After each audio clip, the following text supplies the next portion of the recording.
All right, everybody. Welcome back. This is now the 6th episode of the Average Joseph Podcast 101 exclusives, where I discuss in each episode a concept or lesson that can be applied in everyday life to just help bring positive change to your daily experience. Today, we're going to be talking about the sunk cost fallacy. You know that feeling when you're sticking with a job that sucks the life out of you, a relationship that's long gone cold, or a project that's clearly going nowhere, all because you've already put in too much to quit now. That's a trap, and it's called the sunk cost fallacy, and it keeps good people chasing bad bets way longer than they should. But today we're breaking that cycle. By the end of this episode, you'll know exactly what it is, why your brain falls for it almost every time, the damage it does, how to spot it in your own life, and most importantly, step by step, how to cut your losses and move on to something better. So stick with me through this episode. I really do feel like this off script. I really do feel like this is something that can bring tangible change to your life and for the better, and immediately starting today. Stop chasing bad bets. Sticking with a failing job, relationship, or project because you put in too much.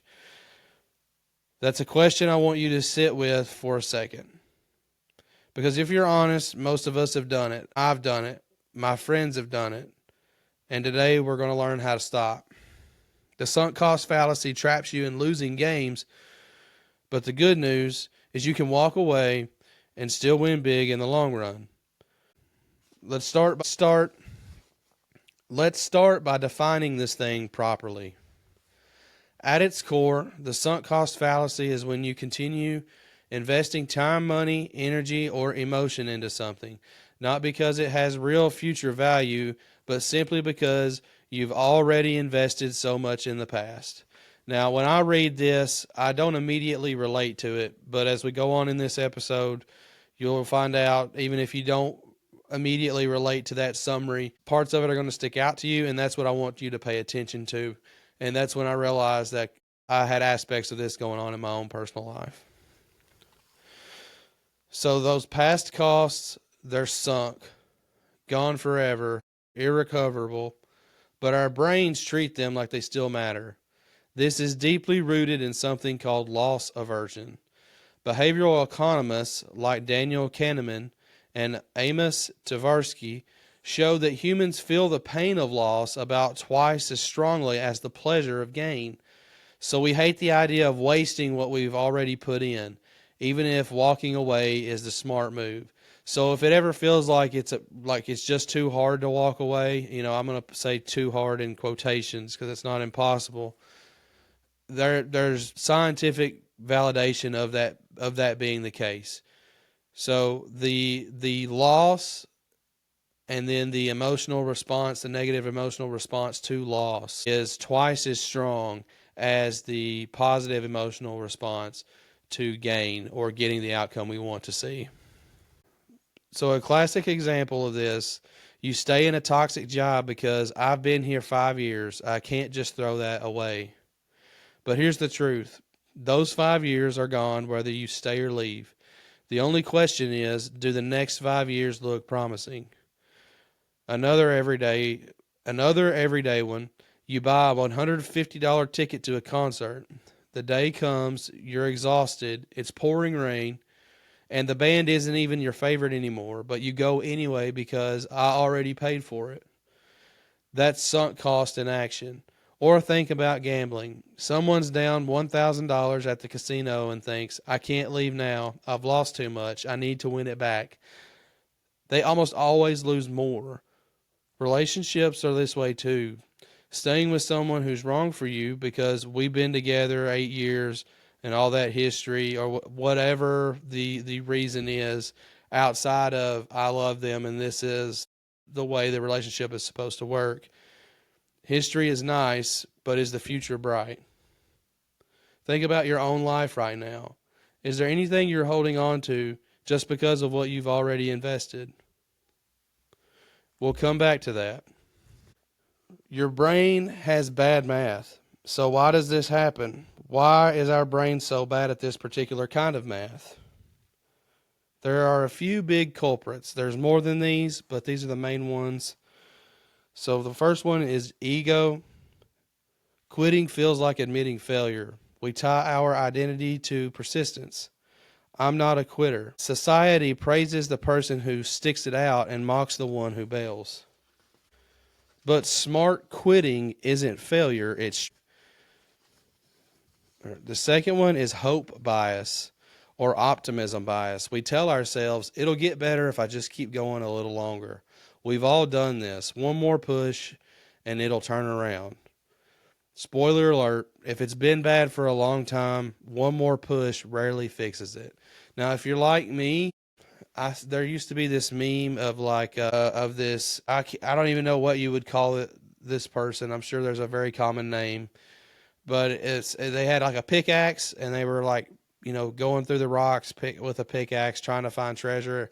And then they just decide to turn around right when, like, if they had just made a few more hits with their pickaxe, they would have stumbled upon like all these diamonds and stuff.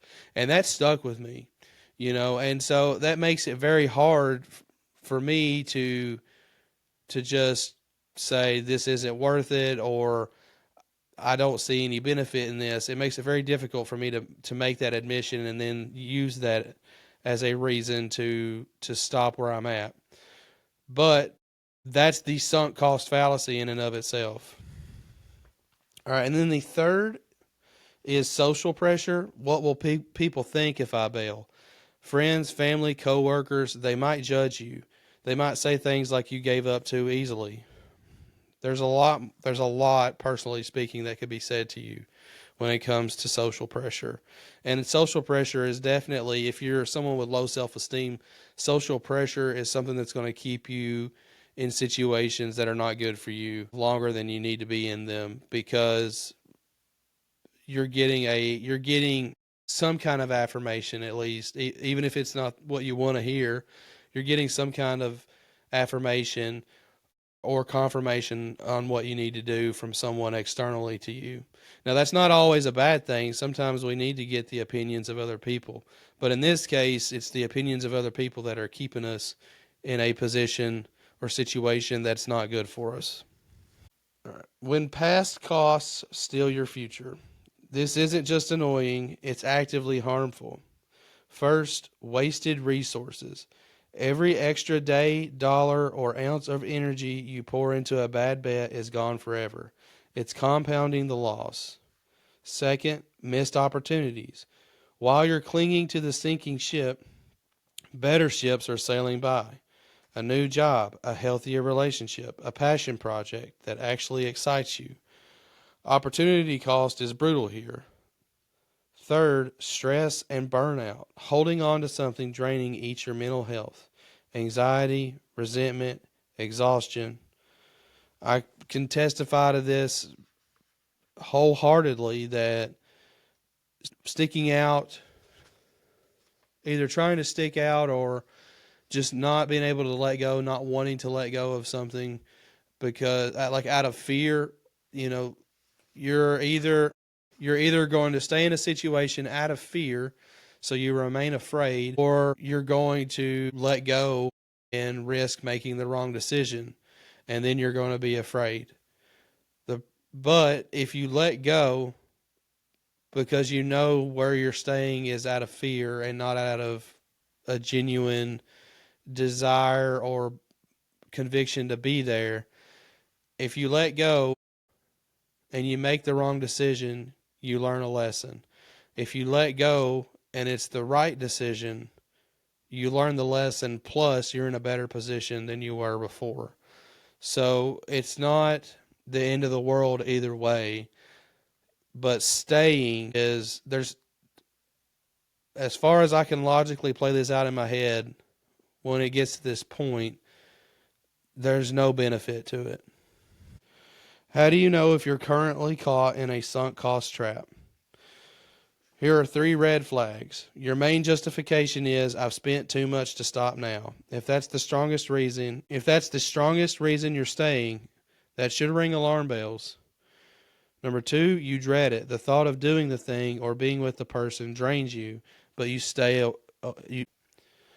And then number 3, there's no real progress. It's been months or years and things aren't meaningfully better. Same problems, same frustration. The ultimate test. And I want you to try this later too. Ask yourself, if I started fresh today with no past investment, would I choose this exact thing? If the honest answer is no, you're sunk. You're in that sunk part of the sunk cost fallacy.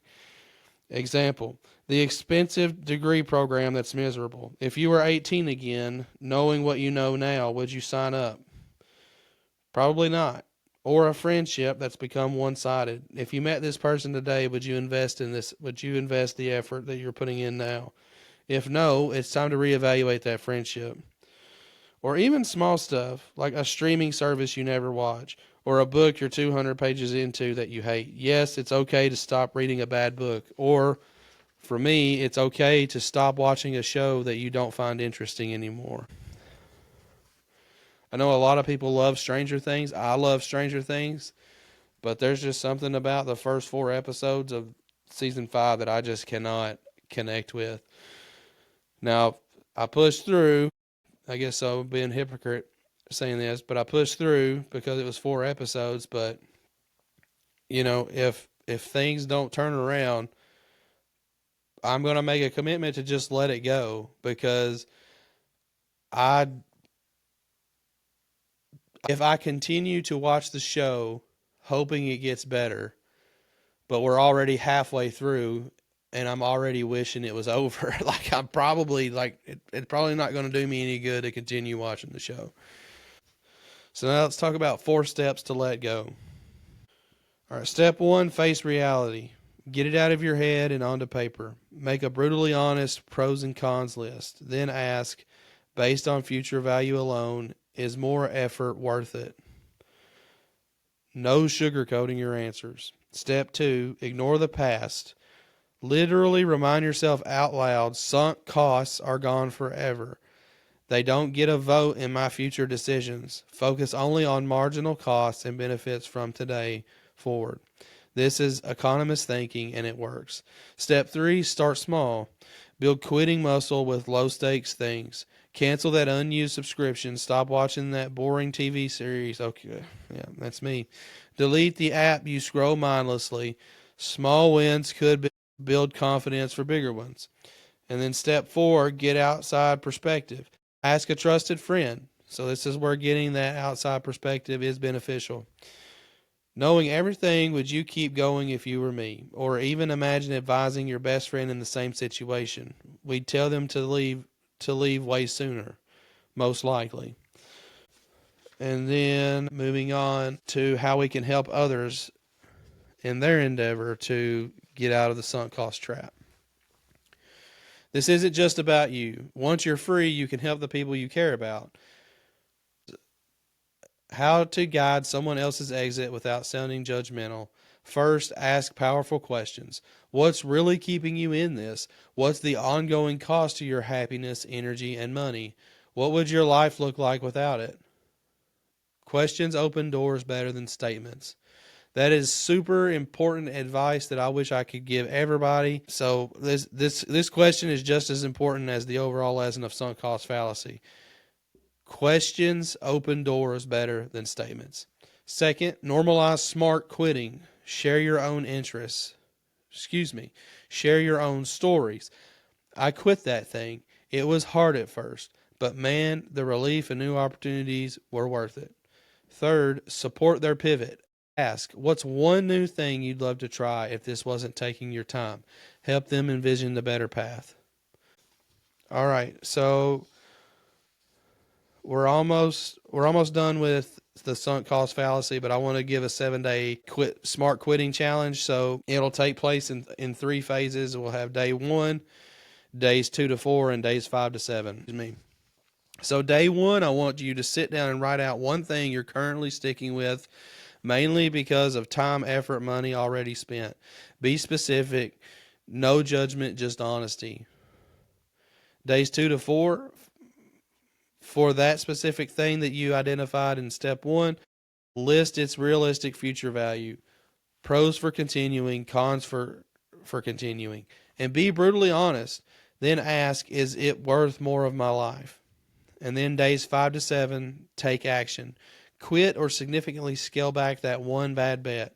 Could be dropping a draining hobby, leaving a group chat that stresses you, ending a commitment that's no longer serving you. Then journal how it feels. Notice the relief, if there is any, the space, the energy returning. I promise that you'll feel lighter almost immediately. Now, I'm reading that from my script, but that is the truth. When you make a decision like that, there's a certain peace that comes over because this thing is no longer a problem for you from that point forward. And when you're done, come and share your win in the comments. You can do so on our Patreon. You can do so here on Facebook, YouTube. Taking any advice that we've talked about today has brought about positive change. So we've covered a lot today. The sunk cost fallacy traps you by making the past vote on your future. But once you see it, face it, and let go, you set yourself free. Start with awareness. Run that start fresh today test. Do the challenge. Cut one loss this week. You deserve a life built on future wins, not past losses. Thanks for spending this time with me. If this hit home, drop a comment. Tell me one thing you're considering quitting. Our next exclusive episode, we're going to talk about the default mode network, why your brain's constant daydreaming and mind wandering is secretly running and sometimes ruining your life, and how to take back control. So keep moving forward. Stay average. God bless you. And I'll see you in our next episode.